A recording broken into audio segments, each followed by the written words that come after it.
কিরে কি হয়েছে কান্দছিস কেমা? আরে বন্ধু আমার গার্লফ্রেন্ড সাইডে চলে গেছে। এটির লেগে কেউ কান্দে? যে মেয়ে তোর সাইডে চলে গেলো তুই সে মেয়ের নাকি কান্দতেছিস? জীবনে তো দেখলাম না বাপ মার জন্য একদিন কানলি। আগে বাপ মার কথা ভাবে, এই যত বড় যে হইছোস বাপ মার আজ পর্যন্ত কামাই করে একটা মোবাইল কিনতে পারছোস, তুই সেরির নাকি কান্দছোস?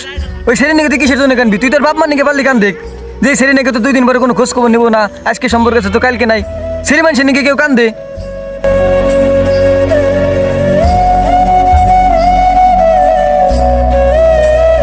ভুলে যা বন্ধু, ভালো থাকতে পারবি, বাপ মার জন্য কিছু কর। उठाइए ना। হ্যালো হ্যাঁ জান। হ্যালো এনামুল, তোমার সাথে আমার রিলেশন রাখা সম্ভব না, আজকে থেকে ব্রেকআপ। কি হয়েছে? আমি কি করছি? ব্রেকআপ করো না জান, ব্রেকআপ করো না তুমি।